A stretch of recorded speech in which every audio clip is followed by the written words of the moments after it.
Please take seats in front.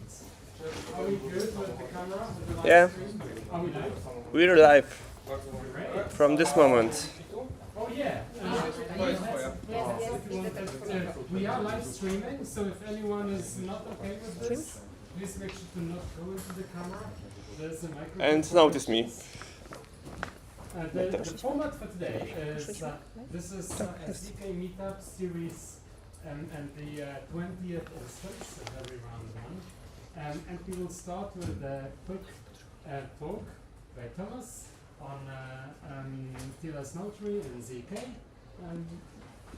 Thomas came just for this from a very far distant country of Germany. We are in Poland here.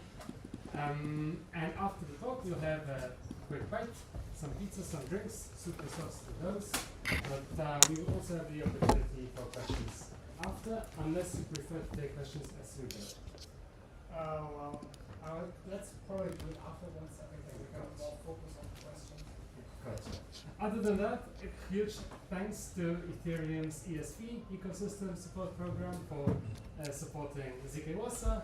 And also a huge thanks to Gosha from Relayer for running all the logistics around this and our crew. Thomas, please go. Okay. Yeah. Hi everyone. My name is Thomas, and I'm here to tell you something about TLSNotary today. So the title of the talk is TLSNotary Invent the Model, and yeah. So for those of you who don't know, TLSNotary is an implementation of the zkWarsaw protocol, which uses MAC for this purpose. Yeah. So I've structured the talk basically into three parts. So in the first part, we'll have get some overview about what TLSNotary is and what it can do, and then we will have a look at cryptography, which is involved there, and in the last part we will see where this cryptography is used in TLSNotary and how it is used. Okay, so but a few words about the project TLSNotary. So TLSNotary is a project inside of PSE, and PSE is short for Privacy and Scaling Exploration, which is a team inside of the Ethereum Foundation. And what's PSE, what they do is basically provide implementations of cryptography for open source use cases, and also a little bit of private use. Alright, okay, so first I should probably tell you about what's the problem that TLSNotary is trying to solve, and the problem is the portability of the web paper, right? So you can, let's just imagine for a second you're Alice and you're visiting a website, so you're probably using HTTPS for that, and now the server serves your website, but what you can now not do is forward these data incredibly late, right? So for example, if there's some entity Bob has no, you cannot know about the origin of the true origin of the data, and it's just forwarded. So, and there are many use cases why we might want to do this. So think of, for example, you have your government as a server and has data about you and your identity, and you might want to forward that to some KYC provider, or like in banking, there are different applications for that. You show your banking information to some creditor and get some loan.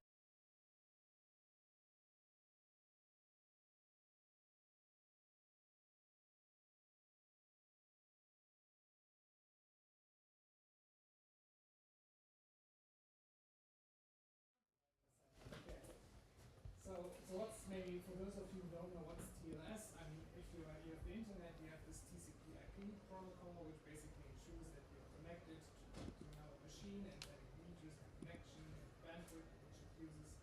And then above that, there's transport layer security, or TLS protocol, which is, so to say, the cryptographic layer, and it makes sure two things. One is authenticity, so that you're really connected to the right entity, and the other one is the confidentiality, that the data in transit is encrypted.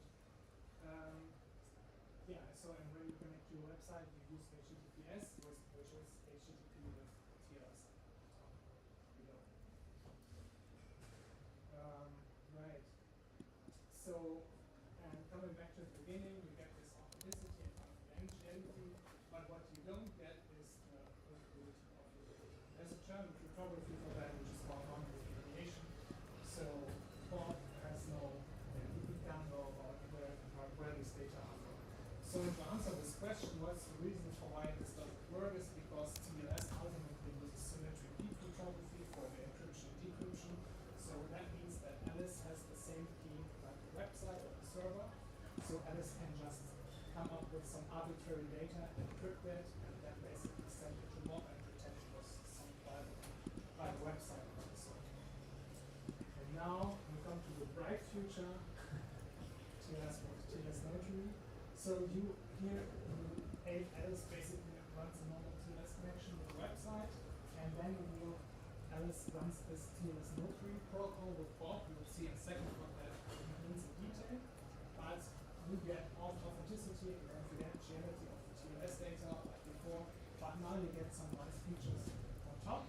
So the first thing is the portability of your data, and you will see that it's not only portability like Alice, so to say, forwarding everything.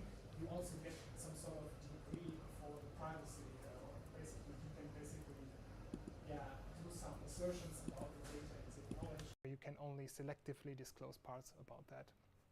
Yeah. So the nice thing is that in this setup there's no trust required, because when Bob is the verifier of the data, then just Alice in some sense really proves to Bob facts about the data. So no trust assumption in this setup, only when you run a notary server. And it's invisible to the website, which is also quite nice. Because there are some use cases where the website might censor this use case. On top of that, you need no modifications to the TLS protocol, right? So it's in some sense an add-on. Okay, so before we look into how TLSNotary does it, we have a look at potential other solutions. So the straightforward, the most simple solution would just be to sign the data at the source, so the website. I mean, from DNS, the website basically has a public key, and now it can basically hash the data and then sign it and then send it over to Alice, and then Alice can easily forward it to Bob, and Bob can just check the signature on it against the public key of the website, right? So this is in some sense the right solution, or the most elegant solution. But you need the websites to implement it. I mean, you can do it on the application layer. That would be then for HTTP. I think there's even some sort of standard called SXG, I think, for supporting that in some sense of HTTP header. But you can also modify TLS, but that takes some time to be deployed, right? So that's it for signing the data. So what you can also do is you can delegate the access, basically, that when you have a website who wants to know some information about you, the website can send you to so to say to the data provider, and then you can consent that you want to grant access to this website requesting the data. But that comes with its own issues, because now the data provider, it sees what you want to do with your data, because it sees the domain name or where this request is coming from, right? And there's also some privacy issues with that. So the website also needs to implement this OAuth protocol. Also not ideal. And another approach which is quite interesting at the moment is this proxy approach, right? Where that's basically when you put the verifier in between Alice and the website. So when you do a request, you send your request to the proxy forwards it to the website answers with response, and proxy also forwards this to you. And in this setting, you wouldn't need any cooperation from the website. But now you're using basically one IP for everything, so it's easy to block, right? Because it's always from the same IP, from the proxy, right? All right. Okay, and even if in this proxy world, even if the proxy only sees the encrypted traffic, the proxy still knows the website where it's now connected to. So also some privacy issues. And the last thing is there are some network assumptions when you consider the security of the protocol, because think of you have an almighty prover, like Alice, for example, is an internet service provider, and then it can maybe put herself in between the proxy and the website. So you rely on network topology now. Okay, so that's it so far. So how does TLSNotary do it? TLSNotary uses cryptography in that it uses multi-party computation to do it. So for those of you who are not familiar with multi-party computation is, basically we have several parties, in our case 2, and you want to compute a function on some secret inputs in such a way that you don't use any other entity for that, and also that your inputs, they should remain private, right? So that's what TLSNotary does. So you have this function, and these are the inputs that stay private. And then coming to TLSNotary, that's exactly what Alice and Bob do here. They operate this MPC TLS connections. So Alice has a TLS connection open to the website, but at the same time, there's also this MPC TLS connection, right? And so the reason why TLSNotary works is that the key for TLS, so which is somehow this derived secret sharing, this G to the AB, the Diffie-Hellman stuff, that's now split between Alice and Bob, right? And in that sense, the full key is withheld from Alice, so she no longer can make up any data and encrypt it with this key. But on the other side now, Alice and Bob have to do everything for this TLS connection together, right? So they have to encrypt the requests, they have to decrypt responses, they have to stretch the keying material. All this is then done in MPC. Okay, so this was quite some sort of the general introduction to this topic. And now we want to have a look at it a little bit more in detail. So first we have our techniques which we are using, and then we go through the different phases of TLSNotary. So techniques, we have oblivious transfer, which is the core building block for everything else we do. Like garbled circuits relies on oblivious transfer, OLI, VOLI, interactive zk, everything in some sense builds on oblivious transfer. So garbled circuits you can think about as the general MPC protocol which we use for operations on binary data, especially like encrypting requests and decrypting responses. Then we have OLI or VOLI, which is in some sense an arithmetic version of oblivious transfer, and that's used when we have to do arithmetic computations in bigger finite fields, because for that garbled circuits is quite inefficient. Yeah, and then we have this interactive zero-knowledge protocol, because we need to do some proving in the end of our protocol. Right, and here you see the phases of TLSNotary, which we go through when you do a notarization. So first we have some pre-processing phase doing computation before the connection is even open with the server. Then we have this phases which deal with the TLS key. We have the key exchange and the pseudorandom function. Then we have the traffic phase where encryption of requests and decryption of responses happens. Then the proving part with this IZK. And in the end, the commitments. Okay, let's start with cryptography stuff. So, right, so what is oblivious transfer, or what is 1 out of 2 oblivious transfer? So in oblivious transfer, you have a sender and a receiver, and the sender has 2 messages, and the receiver has a selection bit C. And depending on the selection bit of the receiver gets message 0 or 1, depending on his C input. But you have to do it in such a way now that you have only these 2 parties, and that the receiver doesn't learn the other message, only the one he selected, and the sender doesn't learn anything about the selection bit C. Yeah, and you can do that with cryptography. Right, so I should add that there are different variants of oblivious transfer. So what I just show you here is the normal or vanilla oblivious 1 out of 2 oblivious transfer. So there's random oblivious transfer where the sender cannot select the messages, or where the receiver cannot select his selection bit, and they are sort of random inputs. There's correlated OT where these messages are correlated. So that's basically M0 is equal to M1 plus delta, and the delta is the same for many iterations of this OT. So there's K out of N OT, where it's basically n messages, and receiver gets k. Yeah, a whole zoo of protocols. But what's important is maybe that you can get random oblivious transfer from correlated oblivious transfer, and you can get oblivious transfer from random oblivious transfer. And yeah, oblivious transfer is used a lot in our protocol. Okay, by the way, sometimes I put these paper titles here because yeah, I think it's a good starting point. If you want to look into it, then this is basically the paper which gives you a good start into this topic. Okay, so I've now talked about oblivious transfer. Now let's have a look at garbled circuits. So brief primer on garbled circuits. Garbled circuits is our general purpose MPC protocol for doing computation with not in arithmetic or bigger number fields.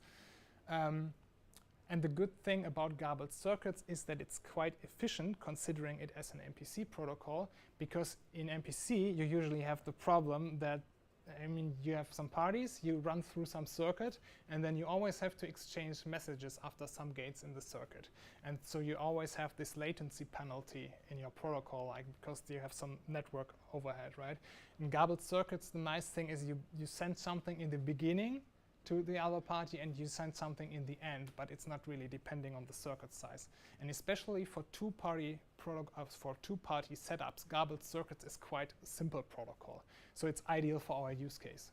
So let's have a look at how it works. So we have two parties, garbler and evaluator, and they want to compute this function with secret inputs from both parties. So how does it work? So first step is we have to think about our function as some sort of circuit, right? And in a circuit, you can think about your wires. So your wires, CI, CJ, input wires here.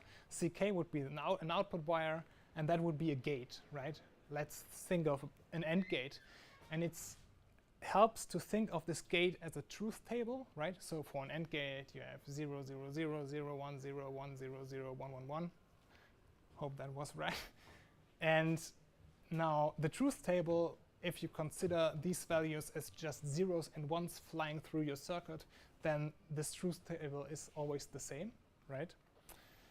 And what we do now is we introduce wire labels instead of these clear values. And think of these wire labels as basically 128-bit random numbers. So basically you translate all these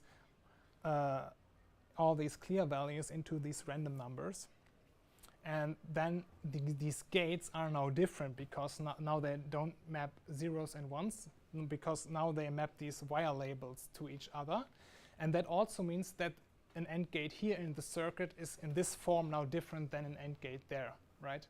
Because you have these wire labels. And the last thing we need to do is now we encrypt these gates, right? So if you think about it at the truth table, you now encrypt every row of this table, and you use the input wire labels as the key, and then you encrypt the output wire label. And which output wire label you encrypt, if it's either the one belonging to the 0 clear text or the 1 clear text, that depends on the gate, right? So here, in all these cases, if it's an AND gate, you would encrypt the 0 output wire label, and only in this case, you would encrypt the 1 output wire label. And you do that for the whole circuit. So one party does it for the whole circuit, garbled that. And so now you send all these gates or the garbled circuit to the evaluator. And you also send the active input labels of the garbler to the evaluator. So the active input labels are basically the zeros and ones the garbler chooses for his input, but now as these 128-bit encodings, right? And now we need oblivious transfer to send the input labels of the evaluator to the evaluator, right? So, because of course the garbler cannot know which input the evaluator chooses, because the input should remain private, right? So we use oblivious transfer to send these input labels to the evaluator.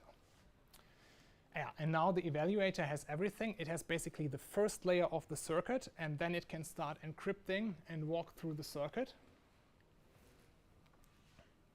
And then, depending on what you want to, so do you want to that the garbler knows the output, or do you want that the evaluator knows the final output? You can either send the decoding information from the garbler to the evaluator. That's basically the mapping between clear text values and wire labels, or you can do the other way around and now send the active output labels from the evaluator to the garbler, or you can do both. Okay, and there are quite a few optimizations you can do now. So we use all of these optimizations here because think of it, I mean, like you have per gate, you have like 4 rows. Each row is 128-bit. A circuit has a lot of gates, and we have many circuits, so a lot of data. So we want to make it as efficient as possible. And I don't want to go into the details here, but maybe very briefly, row reduction allows you to go from 4 rows to 3 rows per gate. Free XOR allows you to make the XOR computation locally, so you don't have to garble XOR gates, only AND gates. So now we are at only AND gates with 3 rows, and with half gates you can cut that down to 2 rows per AND gate. And then there are some improvements to computation by using a fixed key AES for encrypting. Okay, now we have understood our garbled circuits. So we now have the tool to do MPC encryption and decryption in some sense. Because I mean, when we do encryption and decryption, the circuit which is garbled is then AES, right?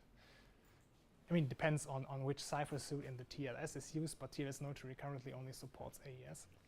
Okay, but now let's come to the arithmetic part. So when we want to compute or compute over prime fields and that kind of stuff, so we have oblivious linear evaluation.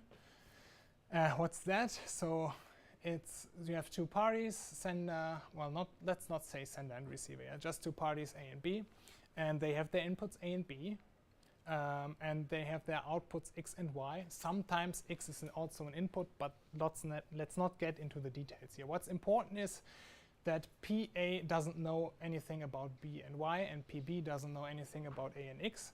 And what this allows you is basically to convert a product into an addition, so to say, because it returns you X and Y in such a form that it fulfills this equation, so that Y is equal to A times B plus X.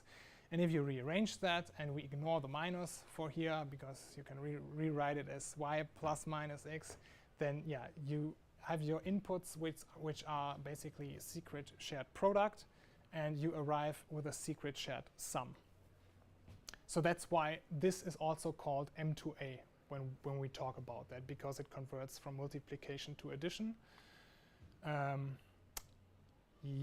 So why is this called oblivious linear evaluation? One might wonder. That's because now PB evaluates Y of B. So it basically evaluates Y, or the linear function Y at the point B, right? And it evaluates it obliviously because PB doesn't learn the function Y, which is defined by A and X. And also PA doesn't learn the point where this function is evaluated, which is B. And it's also, this construction is also the building block for the so-called reverse protocol, which allows you to go from an addition to a multiplication. And it's also heavily used for interactive zero-knowledge proofs, or at least in our IZK protocol. So maybe what I can add is that there's a vector version of it that's called volley, and that's just that now the receiver evaluates many different functions at the point B.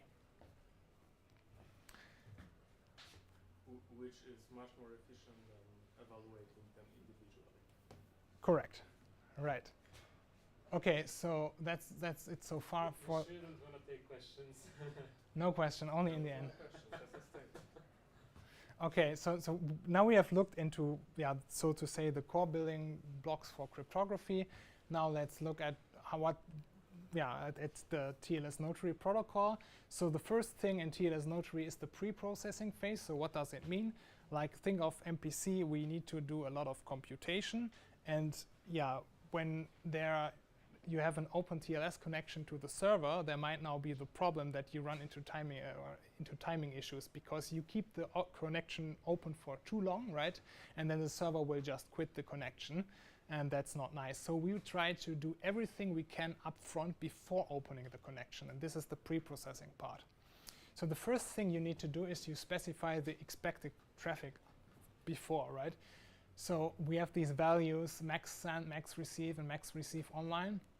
I think max send and max receive is pretty clear, and I'll tell you, I think, in 1 or 2 slides what max receive online is. But think of it as specifying the expected traffic, because depending on the traffic, you now know how many AES circuits you need to garble, right? So specify that up front.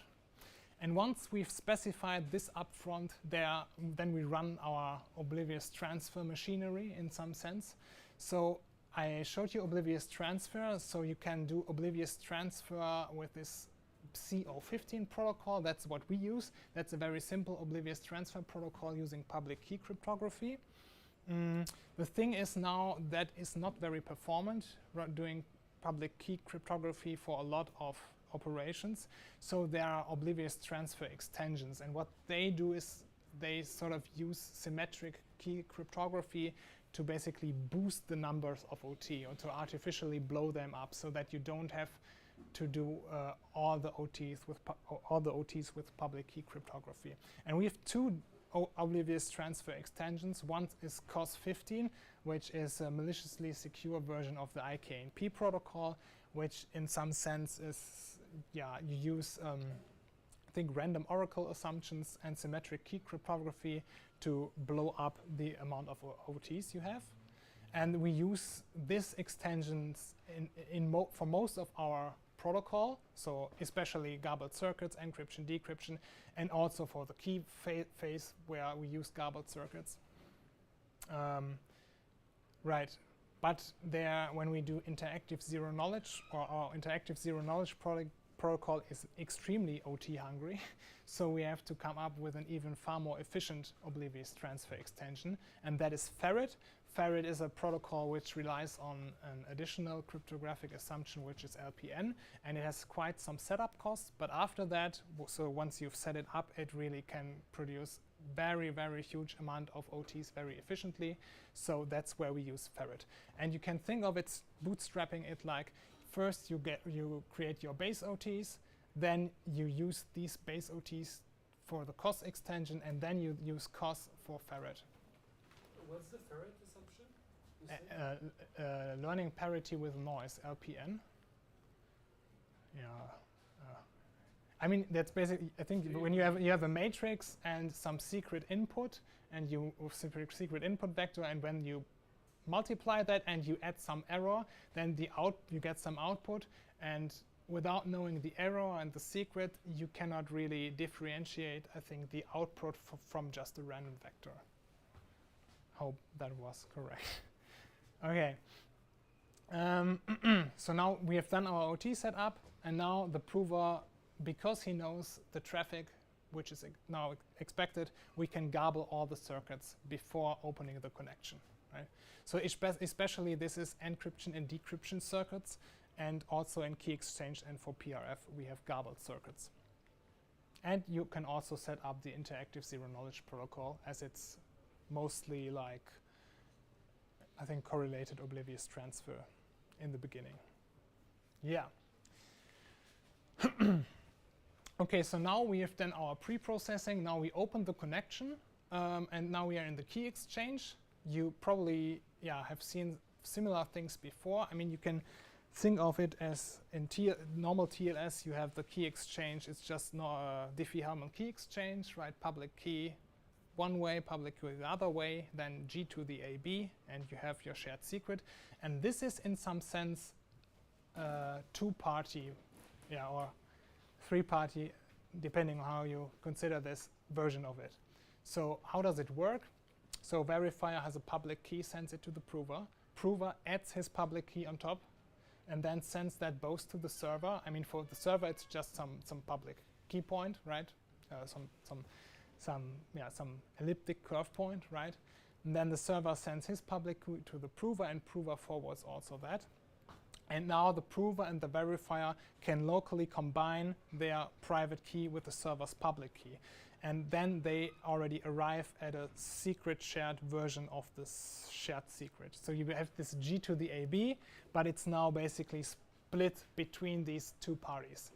But the way it's split under an elliptic curve point addition.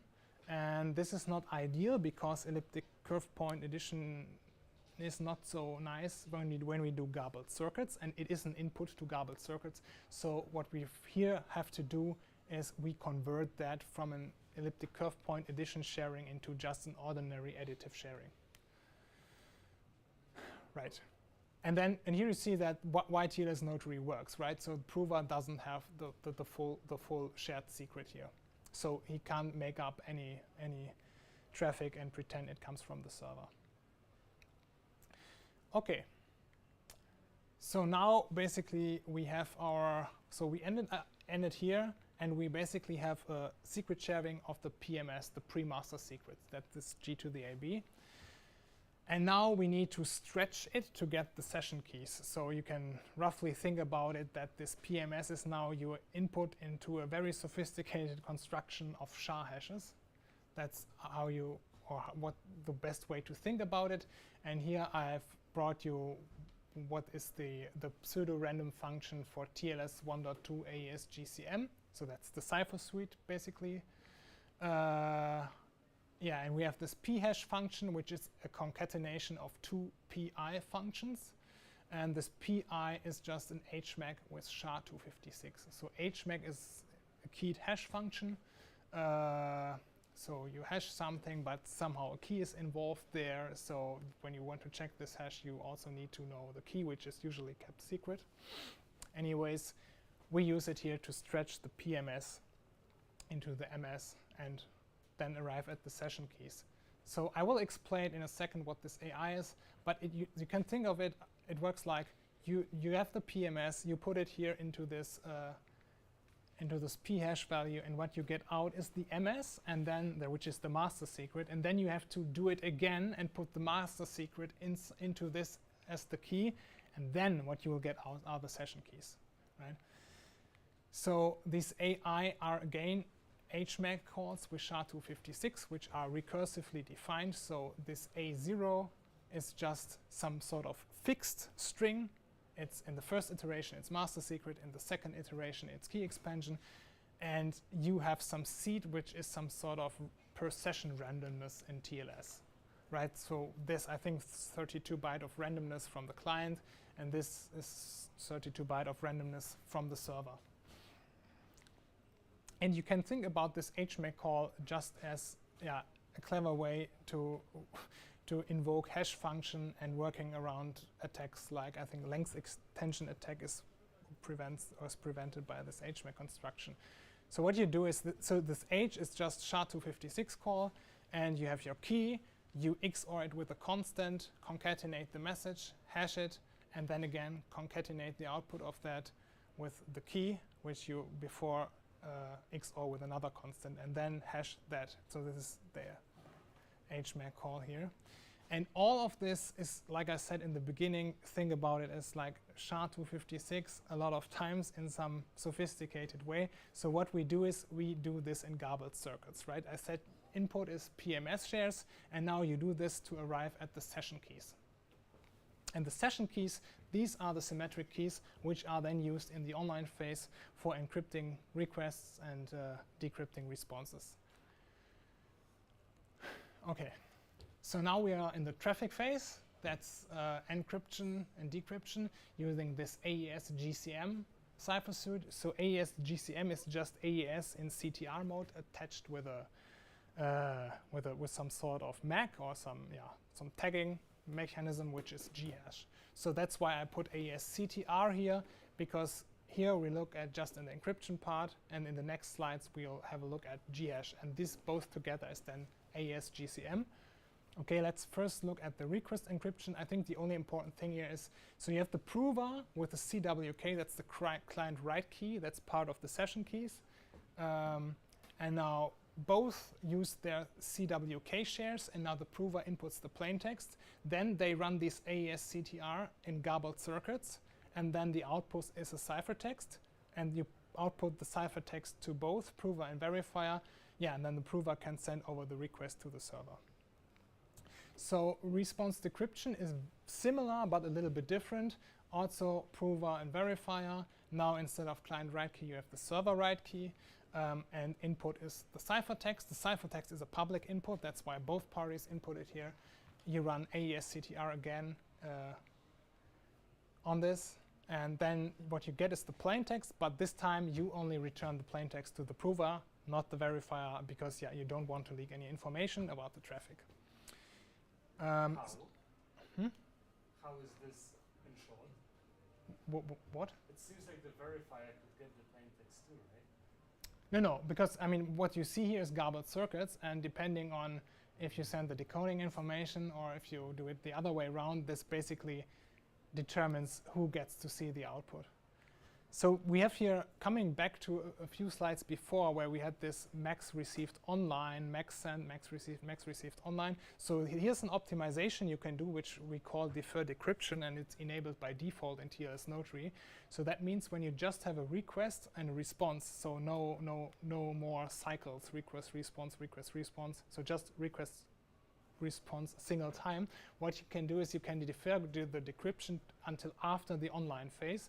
Because as soon as the connection to the server is closed, there is no need anymore to keep the keys secret from the prover. So you can decode basically the keys, and the verifier can send over his key share to the prover. And now the prover can just decrypt locally, right? So you don't incur any MPC or 2PC overhead here for decrypting the response. And this is this max receive online value. So usually it's just 0, but you may need this if you have, like, if, for example, think of a case where your request depends on the response before, then you might want to do this. But usually, I think 90% of the use case is pretty fine to defer the decryption. Okay, now we've talked about AES-CTR, but what we use is AES-GCM, so we have to look at ghash. So what is ghash? Ghash is basically a MAC on these encrypted messages to make or to ensure the authenticity of the message. And you can think about it as basically two parts. So you have this J0, and then what you add on top of J0 is basically this sum term, right? First, think of all these values, J0, H, and B. They are element of an extension field, 2 to the 128. And now what are the things here? So J0 is just basically AES-CTR using the key, some nonce, and an IV, and the counter set to 1, and then using this on all zeros. So what it basically, it's just the key stream. And H is AES in ECB mode, where you just use the key as the key, the session key as the key, and then encrypt all zeros. Could you remind us about the modes? Like at least I don't remember CTR versus ECB. Ah, yeah, like okay. What? Yeah, ECB is just, so AES is 16, so AES is 16 bytes of key and 16 bytes of message, and run that through the AES circuit, boom, arrive at ciphertext. AES-CTR is, you have 16 bytes key, and then what you encrypt, the other 16 bytes, is now in TLS, you have, I think, 4 bytes IV, which is determined by, it's in part of the session keys. Then you have like 8 bytes of explicit nonce. That's implementation dependent, but usually you increase some sort of counter. And then you have 4 bytes of just counter per TLS record. And this is, so what you encrypt, so you have 16 bytes of key, and what you now encrypt is concatenated 4 bytes IV, 8 bytes explicit nonce, 4 bytes counter. Encrypt that, and this output is the key stream you now use and XOR it with 0. And XORing with 0, I just use this notation that I can write AES-CTR, but it's just the key stream out of this, right? And what's important is that this J0 works as a mask on this term, right? Because if you wouldn't have J0 here, I think you could invert that and basically arrive at your H. And ECB was the naive. That's a naive one, yeah. That's the mode you should never use, because it this is with the picture with this penguin where you use AES and ECB mode. Yeah. Okay, and this B is then the message bytes now interpreted as part of this extension field. Right, and yeah, basically then you have the job of computing this part, and you can compute this part AES CTR. You can just do it in garbled circuits, right? Because it's just an AES call. So you compute two shares of J0. And for the other part, which is this sum term, this is a little bit more involved, because first you have to compute this H. So you can also use garbled circuits for this AES ECB call and then return a sharing of H to each party. But now you have this power here, right? So you have to raise H to some higher powers. And the maximum value, I think, is, I think 1026. So you have to do quite a lot of operation in an extension field, and that cries for our A to M and M to A conversion protocols. Yeah. Okay, so now basically we're done with the traffic phase, and now we have to prove stuff. So why do we have to prove stuff? I mean, we have to check that the prover behaved honestly, because like think of prover not garbling an AES circuit, but just a circuit which leaks the verifier key, right? So this would be a problem. So we have to make sure that this doesn't happen. And the nice thing is now that we can use a zero-knowledge protocol to ensure that. And the reason is now that after the TLS connection, the verifier has no secrets anymore, right? Because he doesn't need to protect these keys any longer because the connection is closed. So you can decode these keys and then use a zero-knowledge protocol with the keys as a public, the verifier key shares now as a public input. And we use, an interactive zero-knowledge protocol is ideal for our setting. We use Quicksilver. And I won't go into the details of how Quicksilver works, but maybe very shortly, it's in some sense for all the prover inputs to all these circuits, you create max by using subfield volley. The subfield volley is just some sort of fancy term for correlated oblivious transfer, I think for a binary field, and then I think it's then the same. And what you do is, now you have these, if you look at this equation here, so you think about as this UI is basically the 0 or the 1 from the prover input used for a circuit, right? And then you have a delta, which just the verifier knows. And then you can use this correlated OT to create these MI and KI values. So MI is 128-bit of random MAC for every 0 and 1 input of the prover to the circuit. And then you have the same for the verifier. And they fulfill this equation. And now you work through the circuit, and in the end, or you work through all of the circuits, and in the end, you can then check if this equation still holds. There are some tricks you need to do for multiplication gates, but I mean, not going into the details, but it's quite efficient protocol, and we use that. So yeah, like I said, you decode the verifier secrets, and then there are public input for our zero-knowledge protocol.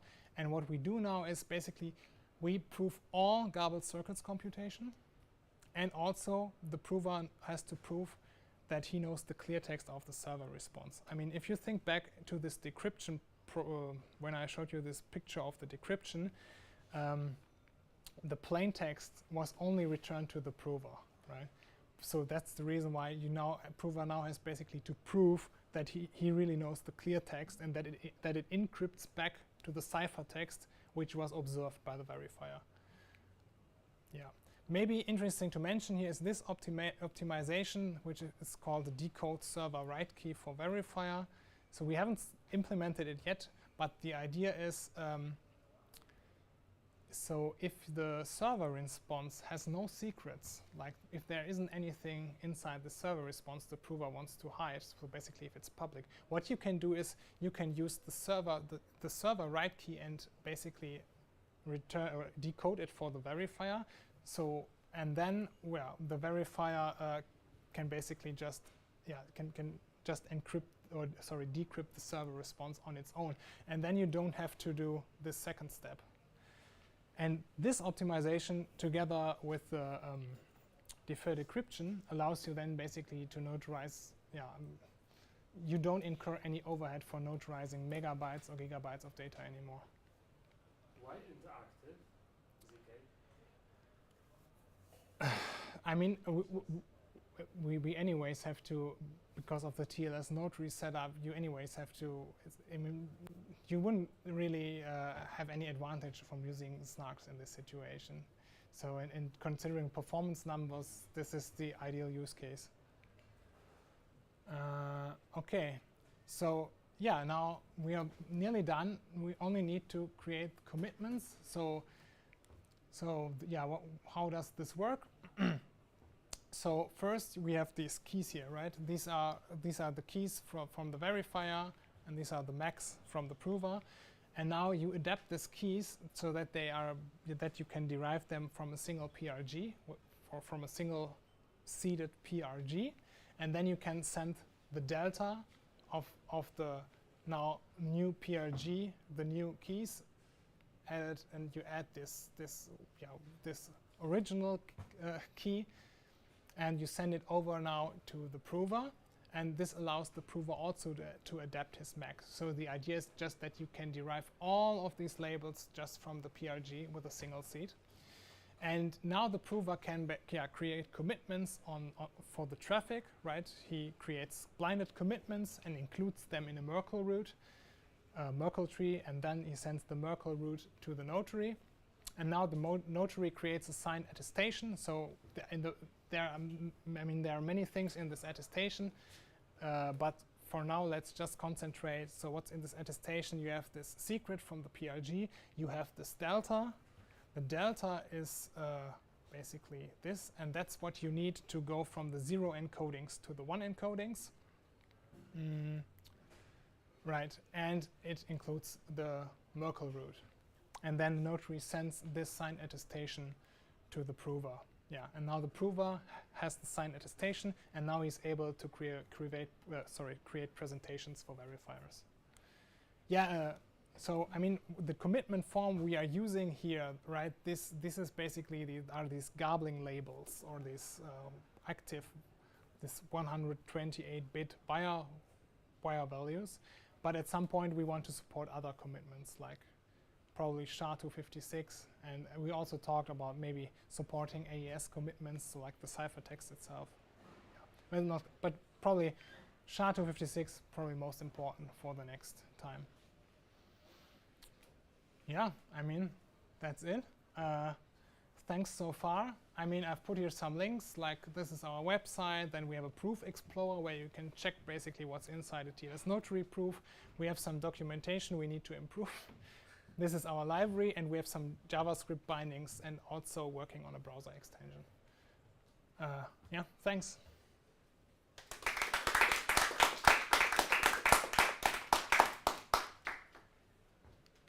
Do you have any questions now or over pizza? Do you have pizza yet? Yeah, of course. Do you want to take some questions now? Or do you Yeah, sure. Any questions for Thomas? So much information. I had a few questions. Yeah. So, what's the rationale behind GCM? Well, how is that better than CTI again? I mean, so Is that the go-to, like AES? yeah. So basically in TLS you can basically the client and server can negotiate the cipher suite which is used, and we see that once there were many ciphers supported, but they're all being deprecated, and AES, so to say, is AES GCM is the standard. I think even in TLS 1.3. So currently we only support TLS 1.2, but even in 1.3 I think it's the gold standard, AES GCM. And AES GCM is just this ASCTR in counter mode, and then you you use this G hash for the MAC. So What's the advantage over CTR? yeah, that you have basically that on every message you attach a tag, and you can now verify the tag if the message was corrupted in transit, basically. So But also the computation is parallelized. It's very optimized. yeah, that's but also true for ASCTR, right? So I'm AS. talking about CTR. Yeah. It's the one. Are you ask? That's what MAC is. It's the authenticity token. I thought that like non-manipulation would be provided by, like at least non-malicious by TCP/IP already. But that would we would assume. Like No, I mean transmissions and stuff like that. Are we talking about malicious manipulation? yeah, like there's some evil entity in between which flips message bits. Yeah. So what are the overheads? So I was sort of what are the overheads? for TLSNotary versus TLS. Yeah. Oh, big. yeah.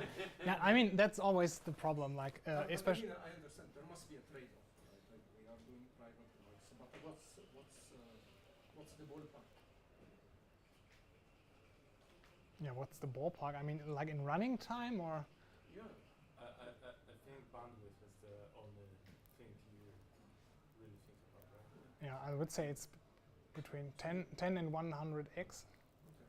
So 10 and 100. What do you say? I mean, you also have numbers. I think to be precise, you would need to split it into three parts. There is a constant part, there is an overhead on request, or maybe sent from server and received from, and the other way around. I mean, There are three different overheads. there are parts you always have to do. For example, all this key exchange, then the whole PRF. PRF is a huge circuit. Like you have some offset, and then from there on, it depends on which mode of operation you use, and also like how big is the traffic, like the request or the response, and yeah. But it's big overhead.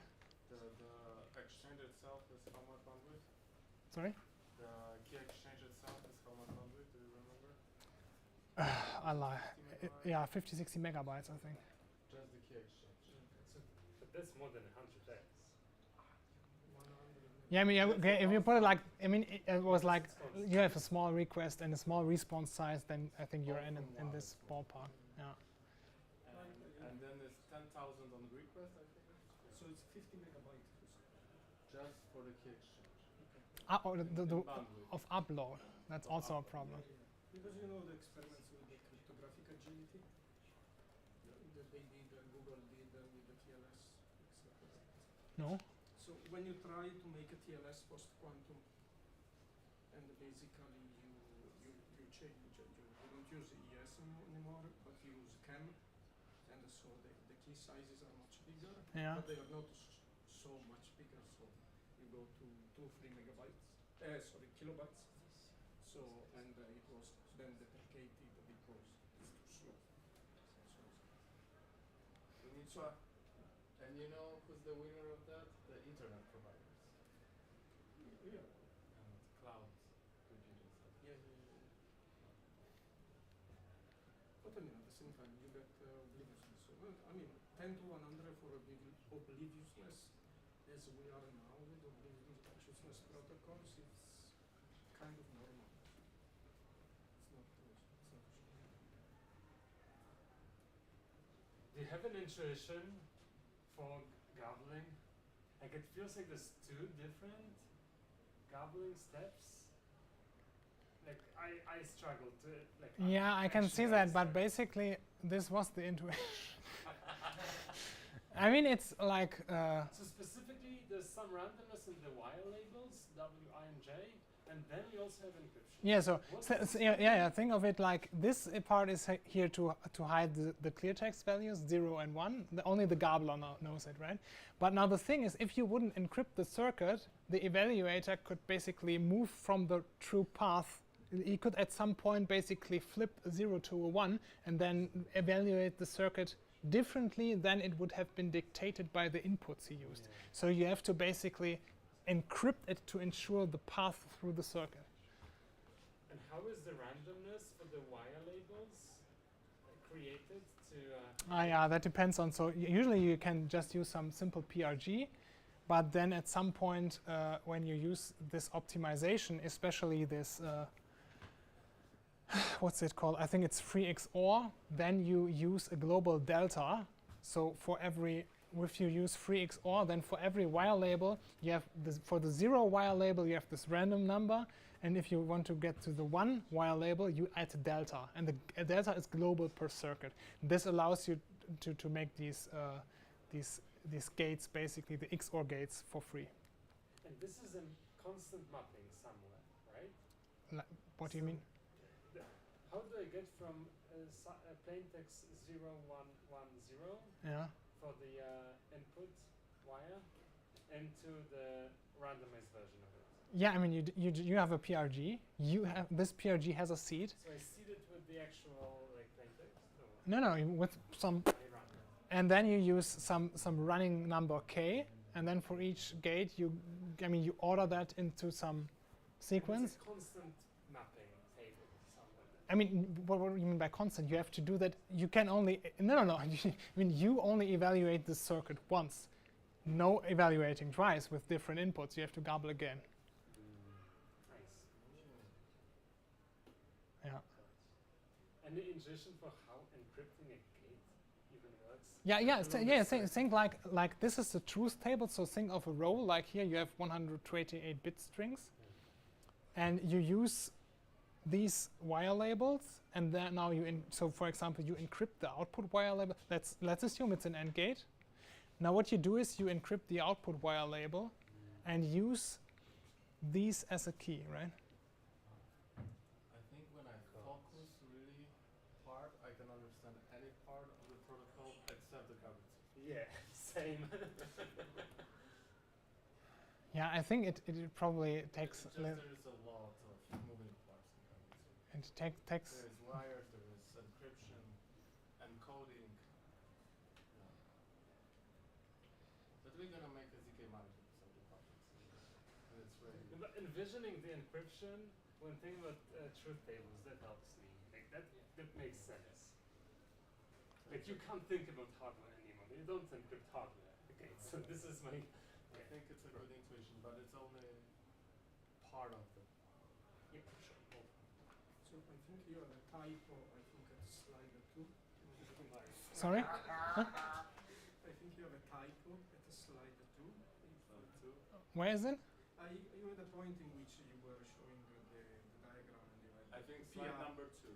PR and PS, but then the text you wrote. So which slide number 2? Number 2, I think. But that was the. Almost at the beginning. That was this. It's not Harris Poly 2. So where? What do you? So where's the typo? Next.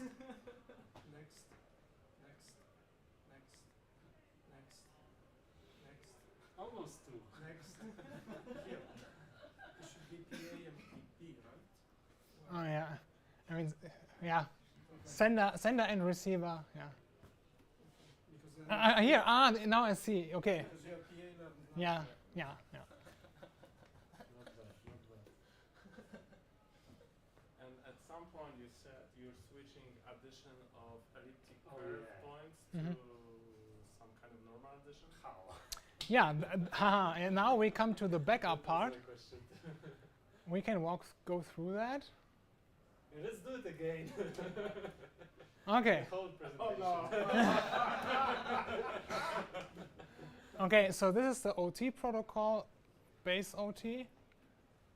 This is our OLI or VOLI, or how you can do it. But you were interested in this key exchange. Do we want to do this, or do we want to do this afterwards in private? I mean, We can grab some pizza and eat while okay. all talking. Yeah. Let's do Yeah. that. Yeah. Thomas, thank you so much.